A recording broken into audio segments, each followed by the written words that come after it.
सुबह सुबह पूजा पाठ करके कौशल्या देवी अपनी रसोई घर में आकर चूल्हे को प्रणाम करती है। हे मां अन्नपूर्णा देवी, मेरे रसोई में सदा आपकी बरकत बनी रहे। जो कोई भी मेरी रसोई में से खाए वो तृप्त हो सके। कौशल्या देवी को अपनी रसोई घर से बहुत ज्यादा लगाव था। वो हर दिन की शुरुआत ऐसे ही करती थी। अरे कौशल्या बहन, ओ कौशल्या बहन, घर पर हो क्या? कौन? पद्मा बहन, आ जाओ, अंदर हूं। जैसे ही पद्मा अंदर आती है तो खाने की खुशबू से भर जाती है। अरे वाह, कितनी अच्छी खुशबू आ रही है। क्या बना रही हो? आज पंडित जी आने वाले हैं ना, तो उनके लिए खाना बना रही हूँ। जो भी होगा हो कौशल्या बहन, 50 साल की उम्र में भी तुम्हारे अंदर बड़ी फुर्ती है। दूध की तरह चमका कर रखती हो अपनी रसोई, और बिना लहसुन प्याज के भी तुम कितना बढ़िया खाना बनाती हो कि खाने वाला उंगलियां चाटता रह जाएगा। पर कब तक अपनी रसोई अकेले संभालोगी? दोनों बेटों के कर दो हाथ पीले और बहुएं घर ले आओ। उसी सिलसिले में पंडित जी को घर बुलाया है। आज मेरे दोनों बेटे लक्ष्य अनिकेत भी घर आ रहे हैं। वैसे कहाँ कहाँ नौकरी कर रहे थे दोनों?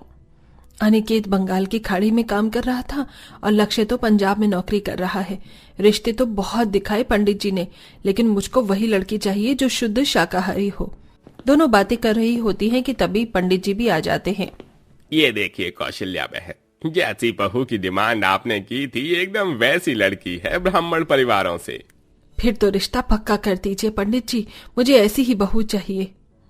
इतने में कौशल्या देवी के दोनों बेटे गले में माला डाले अपनी 2 अलग धर्म वाली पत्नियों काजोल और गुरप्रीत के साथ अंदर आते हैं। प्रणाम माँ, कैसी हैं आप? प्रणाम माँ, कैसी हैं आप? अपने बेटे के घर आने पर कौशल्या देवी फूले नहीं समाती। तभी पंजाबन बहू बोलती है, पेरी पोना मम्मी जी। तभी बंगाली बहू भी नमस्ते बोलती है। नमस्कार शशुमा, आपनी केमनो छो?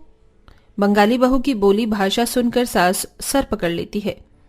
अरे बहना, तेरी ये हिलारी आइश भाषा मुझे समझ में नहीं आ रही। हिंदी में बोल, हिंदी में। तुम दोनों ये किन नमूनियों को घर ले आए हो? माँ, ये काजोल है मेरी बंगाली पत्नी, और माँ ये गुरप्रीत है मेरी पत्नी। ये सुनकर कौशल्या गुस्सा करने लगती है। क्या तुम दोनों भाइयों ने इन बंगाली पंजाबी लड़की से शादी कर ली और मुझे अब बता रहे हो? इतनी जल्दी क्यों बता दिया? बच्चे पैदा कर लेते तब बता देते।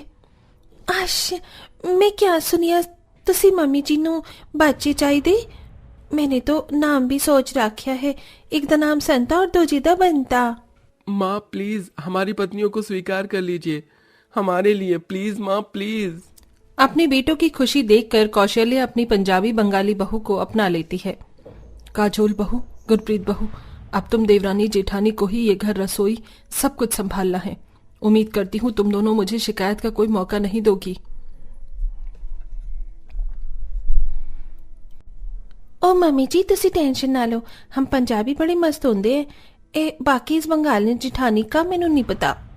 ये सुनकर बंगाली जेठानी बौखला कर बोलती है, ए पंजाबन देवरानी खुद को ज्यादा बनाकर दिखाती है, पर मैंने भी बंगाल की खाड़ी का पानी पिया है। आमी एका देख ले बो। चलो अब तुम दोनों देवरानी जेठानी जाकर थोड़ी देर आराम कर लो। दोनों कमरे में चली जाती हैं। अगले दिन पहली रसोई का खाना बनाने के लिए दोनों रसोई में घुस जाती हैं, जहां फ्रिज दूध घी सब्जियों से भरी हुई देखकर बंगाली जेठानी ने कहा, पूरी की पूरी फ्रिज में तो घास फूस भरा है। ऐसा करती हूँ, बाजार से जाकर फटाफट से ताजी मछली कटवा के ले आती हूँ और पहली रसोई में माछो खोल भात बनाऊंगी। भरी माथे सिंदूर लगाए बंगाली साड़ी पहनते हुए काजल जैसे मोहल्ले में निकलती है तो पड़ोसनी उसे घूर घूर कर देखती हैं। वो मछली लाकर पहली रसोई शुरू कर देती है। तभी पंजाबी देवरानी भी आ दमकती है। खूब भालो खुशबू आ रहा है, बस जल्दी से मच्छी पक जाए। दुरफिट्टे मुंह, इस बंगाली जिठानी ने पूरी की पूरी रसोई मच्छी की बदबू से सड़ा रखी है। ओ जिठानी, चूल्हा खाली करो, मैनू भी खाना बनाना है। मैं अभी खाना बना रही हूँ, वेट करो। वाह जी वाह, तुम बड़ी तेज। मैं क्यों करा वेट? कोई भज के थोड़ी आई सी, ब्याह करके आईया।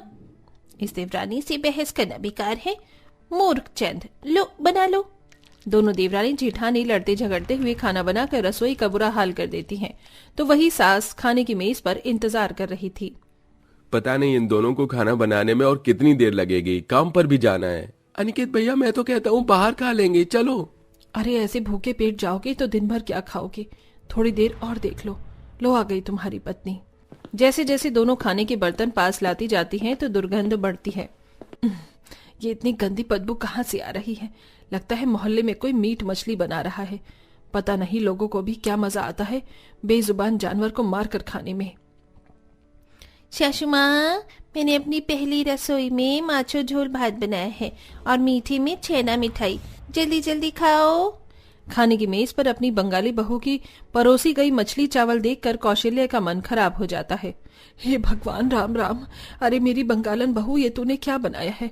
हटा इसे, मैं नहीं खाऊंगी। मैं मेरी पंजाबी बहू के रसोई से ही खा लूंगी। ये सुनकर देवरानी गुरप्रीत इतराते हुए अपना खाना परोसती है। मामी जी, मैंने ਤੁਹਾਡੇ वास्ते मटन करी, लच्छा पराठा, नान रोटी, मिस्सी रोटी बनाई है। तुसी खाकर बताओ कैसा बनाए।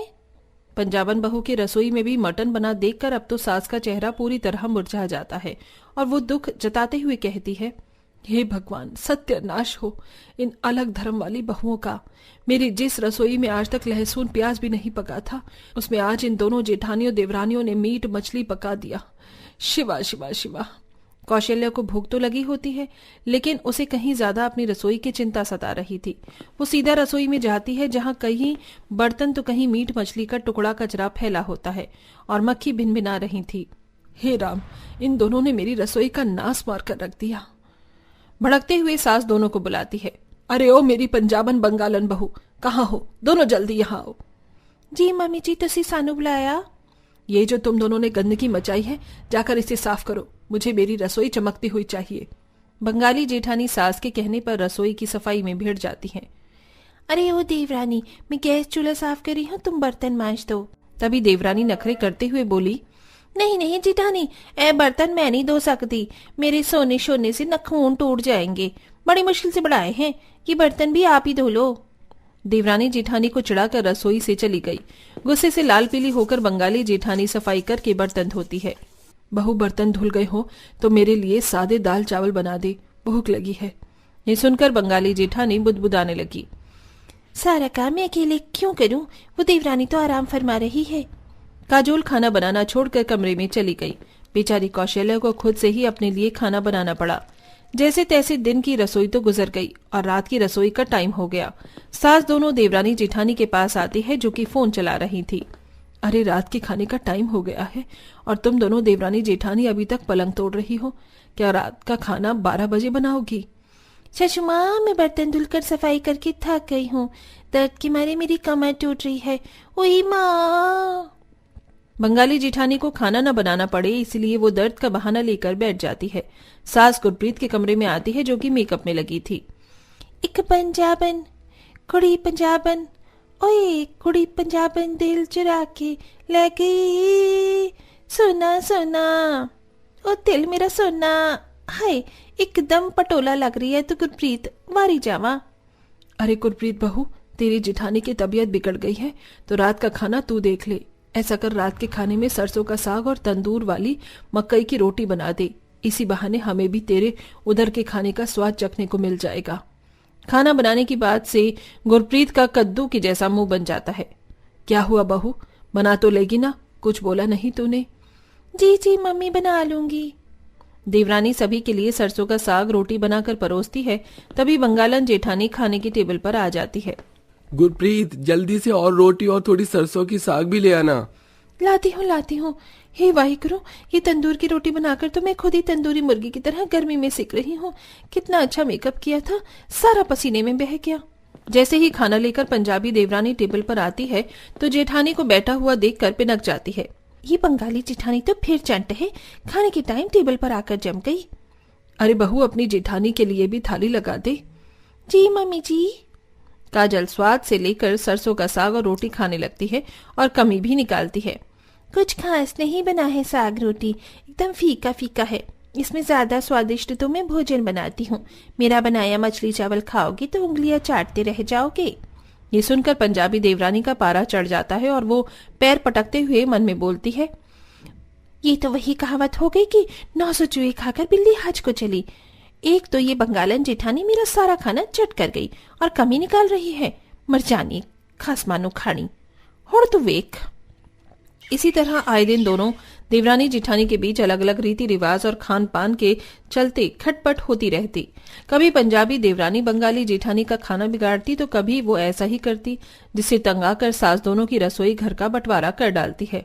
बस बहुत हो गया, तुम दोनों देवरानी जेठानी का जब देखो कोई भी दिन बिना कलेशबाजी के तुम रसोई में खाना नहीं बनाती, सारा दिन किचकिच करती रहती हो। अब अलग अलग खाना बनाओगी तुम। कौशल्या देवी एक ही रसोई में 2 चूल्हा लगवा कर देती है और रसोई घर के बीचों बीच दीवार खड़ी करवा देती है, जिसे देखकर बंगालन जेठानी और पंजाबी देवरानी दोनों बहुत खुश होती हैं। अब आएगा ऊंट पहाड़ के नीचे, वधिया कल है, मैनू 2 जन दा खाना बनाना वेगा। अच्छा हुआ जो सासू माँ ने हमारी रसोई बांट दी, अब मैं अपनी मनपसंद की मछली चावल खा पाऊंगी। दोनों की खुशी कुछ ही पलों की थी। अब जब दोनों सुबह शाम अपनी अपनी रसोई में खाना बनाती हैं तो उन्हें एक दूसरे की याद आती। भले ही एक साथ रहकर दोनों एक ही रसोई में दखलंदाजी तो देती थीं, लेकिन उन्हें उस चीज की आदत पड़ चुकी थी। काजल बड़ी मनपसंद से मछली चावल बनाती तो है, लेकिन एक निवाला भी उससे नहीं खाया जाता। देवरानी के बगैर दिल नहीं लग रहा। जो हाल जेठानी का था वही हाल देवरानी का भी था। पता नहीं मैनू जेठानी की याद आ रही है, क्या करूं? ऐसा करती हूँ, राजमा देने के बहाने जाती हूँ और मिलावांगी। पंजाबी देवरानी राजमा देने के बहाने से तो वहीं बंगाल जेठानी मछली देने के बहाने से रसोई से आती है, तो दोनों एक दूसरे को देखकर नमाखी कर लेती हैं। जेठानी जी तुसी आ, मैं तो तुहाडे पास ही आ रही सी, राजमा बनाया है, तुसी खा लो। बड़े प्यार से काजोल ने राजमा ले लिया। हाँ मैं खाऊंगी ना, वैसे मैंने भी मच्छी बनाई है, खाओगी? ओहो जी मैं खाऊंगी, है ना जेठानी जी? हम एक साथ फिर से एक रसोई में क्यों नहीं रहते हैं साथ साथ? ये सुनकर जेठानी का चेहरा मुस्कुराहट से भर गया और उसने कहा, देवरानी आमी तुम्हार भालोबाची। ओह आई लव यू टू जी। दोनों के बीच का प्यार देखकर सास का भी चेहरा खिल गया। आखिर ये इसी की तरकीब थी, दोनों देवरानी जेठानियों को पास लाने की। प्यारे दर्शकों, क्या आपके घर के आसपास भी हमारी स्टोरी से रिलेटेड ऐसी कोई देवरानी जेठानी की अनोखी जोड़ी रहती है? हमें कमेंट करके जरूर बताएं।